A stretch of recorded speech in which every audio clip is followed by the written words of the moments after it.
വിശേഷങ്ങളിലേക്ക് എല്ലാവർക്കും സ്വാഗതം. അപ്പോൾ ഇന്നത്തെ വീഡിയോ എന്ന് വെച്ചിട്ടുണ്ടെങ്കിൽ ഒരു വീടിൻ്റെ വീഡിയോ ആയിട്ടാണ് നമ്മൾ വീണ്ടും വന്നിരിക്കുന്നത്. ഇത് കോഴിക്കോട് ജില്ലയിലെ കാരന്തൂർ എന്ന് പറഞ്ഞ സ്ഥലത്താണ് ഈ വീട് വരുന്നത്. അപ്പോൾ നമുക്ക് അതേപോലെ ഈ വീടിൻ്റെ വേറൊരു പ്രത്യേകത എന്ന് വെച്ചിട്ടുണ്ടെങ്കിൽ ഇത് നടുമുറ്റത്തോടു കൂടിയൊരു സൂപ്പർ വീടാണ്. അപ്പോൾ ഈ വീടിൻ്റെ വിശേഷങ്ങളാണ് ഇന്ന് ഞാൻ നിങ്ങളായിട്ട് പങ്കുവെക്കുന്നത്. വീടിൻ്റെ മുൻവശത്തായിട്ട് വലിയൊരു മുറ്റം തന്നെ ഉണ്ട്. ഇത് ഇൻ്റർലോക്ക് ചെയ്ത് വളരെ മനോഹരമാക്കിയിട്ടുണ്ട്.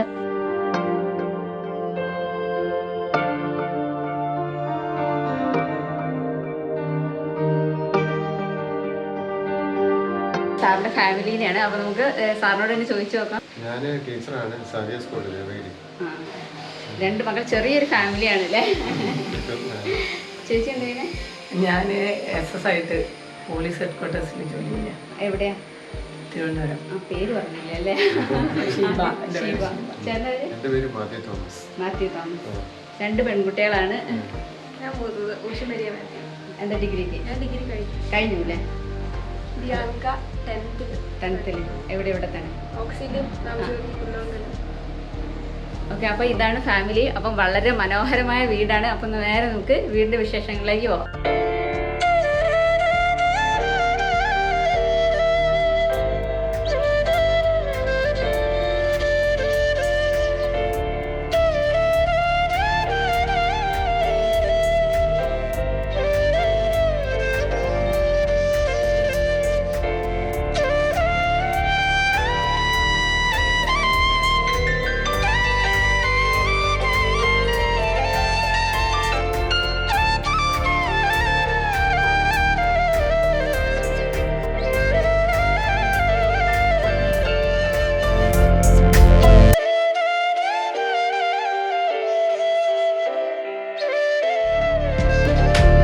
ഇവിടെ സിറ്റ് ഔട്ടിൻ്റെ ഇരുവശത്തായിട്ട് ചെടികളൊക്കെ വെച്ച് നല്ല ഭംഗിയാക്കിയിട്ടുണ്ട്.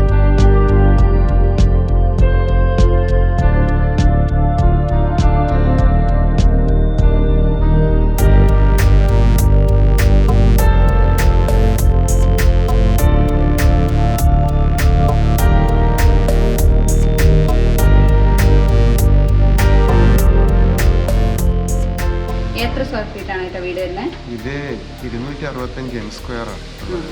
ഏകദേശം 2000 സ്ക്വയർ ഫീറ്റ്. വീടിന്റെ കിണർ വരുന്നത് ഇവിടെയാണ്. വലിയ കിണറാണ്. ഇങ്ങനെയുണ്ട്. സ്ലാബ് ഇട്ട് ഇതാക്കിയെടുക്കാം. എന്നിട്ട് സാധാരണ വലിപ്പമല്ലേ ഇതിന്, വലിയ വട്ടത്തിലുള്ള പണ്ടത്തെ കിണറാണ്. പഴയ കാലത്തുള്ള കിണറാണ്. ഞങ്ങൾ മാറ്റിയിട്ട് ഈ സ്ഥലം വാങ്ങിക്കുമ്പോൾ കിണറാണ്. അതിനൊന്നും ചെയ്തിട്ടില്ല. അടി കെട്ടി മുറ്റം ഉണ്ടാവാൻ വേണ്ടിയിട്ട് നമ്മൾ പകുതിയാക്കിയിട്ട് കിണറിന്റെ സ്ഥലം കളയണ്ടല്ലോ. അപ്പം നമ്മൾ കിണറിന്റെ മുകളിലാണല്ലേ ഇവിടെ. നമ്മൾ വീട്ടിലേക്ക് കയറി ചെല്ലുമ്പോൾ തന്നെ മെയിൻ ഡോറിന്റെ മുകളിലായിട്ട് ഒരു യേശുദേവന്റെ വലിയൊരു ഫോട്ടോ കൊടുത്തിട്ടുണ്ട്. വളരെ വലിയൊരു സിറ്റ് ഔട്ടാണ് ഈ വീടിന് വരുന്നത്. ഈ സിറ്റ് ഔട്ടിൽ തന്നെ കുറേ സ്ക്വയർ ടൈപ്പ് പില്ലറുകൾ കൊടുത്തിട്ടുണ്ട്. മെയിൻ ഡോർ വരുന്നത് ഡബിൾ ഡോറാണ്. മെയിൻ ഡോർ കടന്നു വരുന്നത് ഈ ഒരു ലിവിങ്ങിലേക്കാണ്. ഇവിടെ ലിവിങ്ങിൽ ഒരു ലെതർ ടൈപ്പ് സോഫയാണ് കൊടുത്തത്. അതേപോലെ TV വരുന്നത് ഈ ഒരു ലിവിങ്ങിൽ തന്നെയാണ്.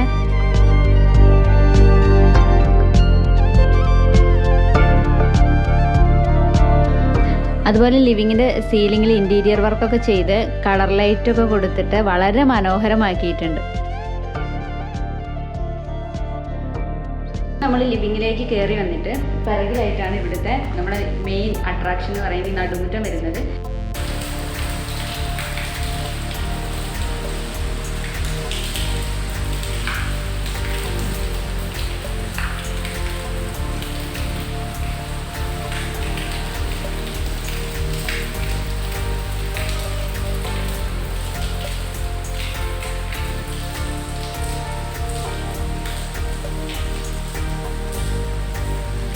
നാല് ബെഡ്റൂമാണ് ഈ വീട്ടിൽ വരുന്നത്.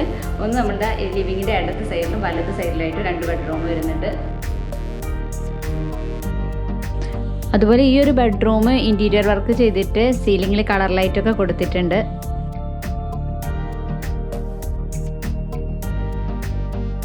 ഈ ബെഡ്റൂം ബാത്ത് അറ്റാച്ച്ഡ് ആണ്. ഒരു നോർമൽ സൈസ് ബാത്റൂമാണ് ഇവിടെ ചെയ്തിരിക്കുന്നത്.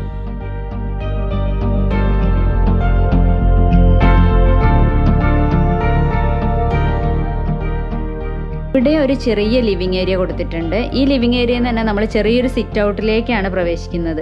വളരെ പ്രൈവസി ഉള്ളൊരു സിറ്റ് ഔട്ടാണിത്. ഈ ഒരു സിറ്റ് ഔട്ടിൽ നിന്നുള്ള ഒരു വ്യൂ ആണ്. ഈ ഒരു ഹാളിൽ നിന്ന് തന്നെയാണ് ഈ ഇവിടുത്തെ എല്ലാ റൂമുകളിലേക്കും അതുപോലെ തന്നെ കിച്ചണിലേക്കും ഒക്കെ ഉള്ള എൻട്രൻസ് വരുന്നത്. ഇവിടെയായിട്ടാണ് 2 ബെഡ്റൂം വരുന്നത്. അതുപോലെ ഈ ഒരു പെയിൻറ്റിങ്ങും ഈ വീടിൻ്റെ മെയിൻ ഒരു അട്രാക്ഷൻ തന്നെയാണ്. ഈ ഒരു ബെഡ്റൂമിൻ്റെ പ്രത്യേകത എന്ന് വെച്ചിട്ടുണ്ടെങ്കിൽ നമ്മൾ ഹാളിൽ നിന്ന് ഒരിക്കലും പെട്ടെന്ന് ഇവിടെ ഒരു 2 ബെഡ്റൂം ഉള്ളതായിട്ട് കാണില്ല കേട്ടോ. അതുപോലെ ഈ ബെഡ്റൂമിൻ്റെ ഒക്കെ ജനലെന്ന് പറഞ്ഞിട്ടുണ്ടെങ്കിൽ വളരെ വലിയൊരു ജനലാണ് ഇവിടെ കൊടുത്തിരിക്കുന്നത്. ഈ ഒരു ബെഡ്റൂമും ബാത്ത് അറ്റാച്ച്ഡ് ആണ് വരുന്നത്.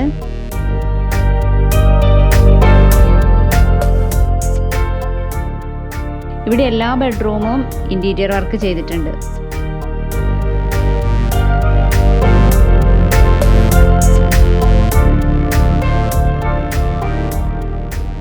ഈ വീട്ടിലെ 3ാമത്തെ ബെഡ്റൂമാണിത്.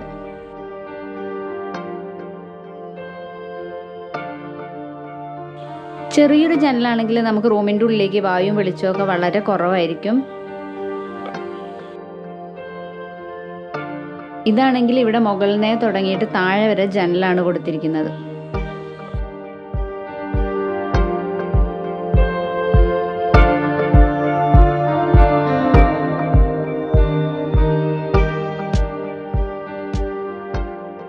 അതുപോലെ തന്നെ റൂമിലൊക്കെ സ്റ്റോറേജും കൊടുത്തിട്ടുണ്ട്.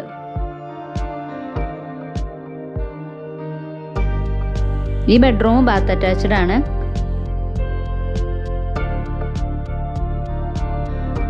അതുപോലെ തന്നെ എല്ലാ റൂമിലും ബെഡ് സെൻട്രലായിട്ടാണ് സെറ്റ് ചെയ്തിട്ടുള്ളത്.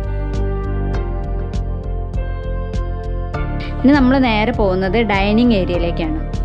6 പേർക്ക് ഇരുന്ന് ഭക്ഷണം കഴിക്കാൻ പറ്റുന്നൊരു ഡൈനിങ് ടേബിളാണ് ഇവിടെ സെറ്റ് ചെയ്തത്. ഡൈനിങ് ടേബിളിൻ്റെ അടുത്ത് ജനലല്ല, പകരം ഇവിടെ പർഗോള വർക്കാണ് കൊടുത്തിരിക്കുന്നത്. അതുകൊണ്ട് തന്നെ ധാരാളം വെളിച്ചം ഈ ഡൈനിങ് ഏരിയയിലേക്ക് വരുന്നുണ്ട്.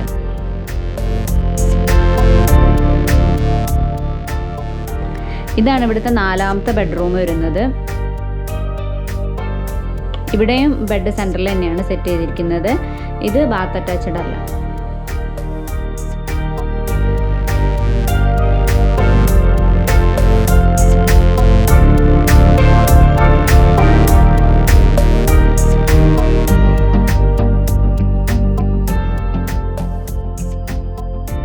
കിച്ചണിലേക്ക് പോകുന്ന ഈ ഒരു പാസേജിലാണ് ഇവിടുത്തെ വാഷ് ബേസിൻ വരുന്നത്. ഡൈനിങ് ഏരിയയിൽ നിന്ന് കുറച്ച് വിട്ടിട്ടാണ് ഇവിടുത്തെ വാഷ് ബേസിൻ വരുന്നത്. ഇവിടെ ഒരു ചെറിയൊരു ഷോക്കേഴ്സൊക്കെ കൊടുത്തിട്ടുണ്ട്. അതേപോലെ തന്നെ വാഷ് ബേസിൻ്റെ അടിയിലായിട്ട് ഒരു സ്റ്റോറേജ് ഏരിയയും കൊടുത്തിട്ടുണ്ട്. പിന്നെ കളർ സ്റ്റോണുകളൊക്കെ കൊടുത്തിട്ട് വാഷ് ബേസിൻ്റെ ഏരിയ വളരെ നല്ല ഭംഗിയാക്കി വെച്ചിട്ടുണ്ട്. ഇനി നമ്മൾ പോകുന്നത് ഇവിടുത്തെ കിച്ചണിലേക്കാണ്. ഈ ഒരു കിച്ചണിൻ്റെ മെയിൻ ഒരു അട്രാക്ഷൻ എന്ന് പറഞ്ഞിട്ടുണ്ടെങ്കിൽ നമ്മൾ ഇവിടെ ചുമരിൽ കൊടുത്ത ഈ ഒരു ടൈലുകൾ നമ്മൾ മുകളിൽ കൊടുത്ത ആ സ്റ്റോറേജ് ഏരിയയിലുള്ള ആ ഒരു കളറിനോട് സാമ്യം തോന്നുന്ന രീതിയിലുള്ള ഒരു ടൈൽ തന്നെയാണ് ഇവിടെ ചുമരിൽ കൊടുത്തിരിക്കുന്നത്. അത് ഈ ഒരു കിച്ചണ് വളരെ മനോഹരമാക്കിയിട്ടുണ്ട്. ഇവിടെ കിച്ചണിൽ സെൻട്രലായിട്ട് ഒരു ചെറിയ ടേബിൾ കൊടുത്തിട്ടുണ്ട്. അതേപോലെ ഇവിടെ സീലിങ്ങിൽ ഒരു വർക്ക് കൊടുത്തിട്ടുണ്ട്.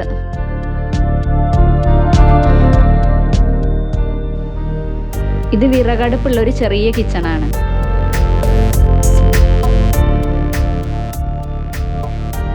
ഈ കിച്ചന്റെ പുറത്തു നിന്നുള്ള സ്റ്റെപ്പാണിത്. ഇത് അപ് സ്റ്റെയർ വീടാണ്, പക്ഷേ വീടിൻ്റെ ഉള്ളിൽ നിന്ന് സ്റ്റെയർ കൊടുത്തിട്ടില്ല. പകരം ഇവിടെയാണ് സ്റ്റെയർ കൊടുത്തിട്ടുള്ളത്.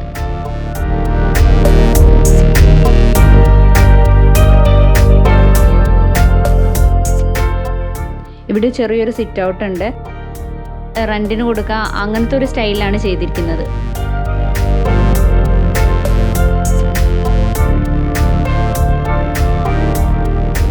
ടെറസിന്റെ മുകളിലേക്ക് പോകാൻ ഇവിടെ ഒരു സ്റ്റെയർ കൊടുത്തിട്ടുണ്ട്. അത്യാവശ്യം വലിയൊരു റൂം തന്നെയാണ്.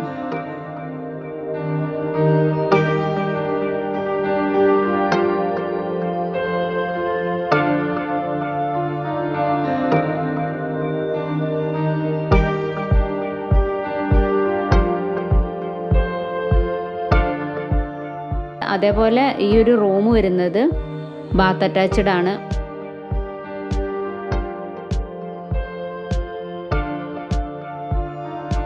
ഓട് ചൈനീസ് ഓടാണ്. അത് ഒരു 30 കൊല്ലം ഗ്യാരണ്ടി ഉണ്ടെന്നൊക്കെയാണ് അവർ പറഞ്ഞിരിക്കുന്നത്. ഏതാണ്ട് 60 രൂപേൻ്റെ മുകളിൽ വരും റോഡിന് വില. പിറകു വശത്തായിട്ടൊരു ഒരു റൂം തന്നെ എടുത്തിട്ടില്ല, അത് റെന്റിന് കൊടുത്ത് അങ്ങനെ സാധനങ്ങളൊക്കെ ഡംപ് ചെയ്യാന്ന് വിചാരിച്ചിട്ടാണ് അന്ന് പുറത്തൊരു റൂം ഇട്ടിരിക്കുന്നത്. അത് ഇവിടുന്ന് ഫ്രണ്ടിൽ നോക്കി ഒന്നും കാണത്തില്ല. അവിടെ ഒരു സ്ഥലം അങ്ങനെ ഒഴിഞ്ഞു കിടക്കുന്നതുകൊണ്ട് ഒന്നും കാണില്ല. ഒറ്റ നിലയായിട്ടാണ് കാണുന്നത്. അതുപോലെ നമ്മൾ ഈ വീട്ടിൽ കണ്ട ഏറ്റവും വലിയൊരു പ്രത്യേകതയാണ് ഇവിടുത്തെ ജനലും അതേപോലെ വാതിലുകളൊക്കെ കൊടുത്ത് നല്ല ഹൈറ്റിലാണല്ലോ അല്ലേ? നല്ല ഹൈറ്റിൽ നല്ല വിട്ടുമുണ്ട്. പിന്നെ നമ്മുടെ സാധാരണ ജനലിൻ്റെ വലിപ്പമല്ല വെച്ചിരിക്കുന്നത്. എനിക്ക് തടിക്കാണെങ്കിലും വണ്ണം കൂടുതലുണ്ട്. പഴയ മോഡലാണ് ചെയ്തിരിക്കുന്നത്. പിന്നെ വാതിലും എല്ലാം 1 മീറ്റർ ഉണ്ട്.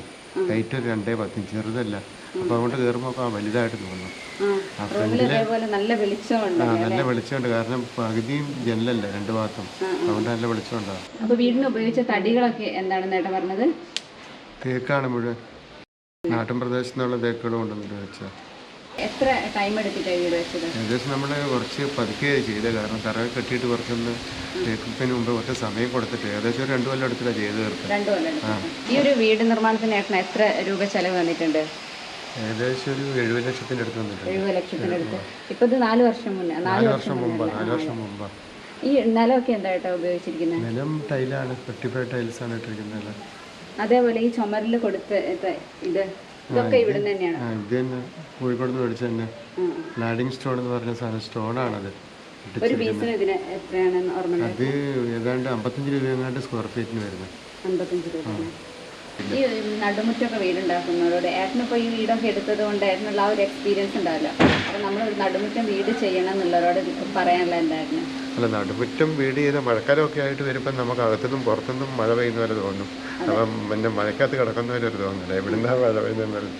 പിന്നെ നല്ല കാറ്റും വെളിച്ചമുണ്ട്. അതുകൊണ്ട് അങ്ങനെ ഒരു കുഴപ്പമില്ല. ഉള്ളിൻ്റെ ഉള്ളിൽ കയറിയാൽ നല്ല വെളിച്ചം, അങ്ങനെയൊക്കെ നല്ല രസമുണ്ടാവും അത് കാണാനൊക്കെ. വായുവൊക്കെ നല്ല ഇത് കയറുന്നുണ്ട്.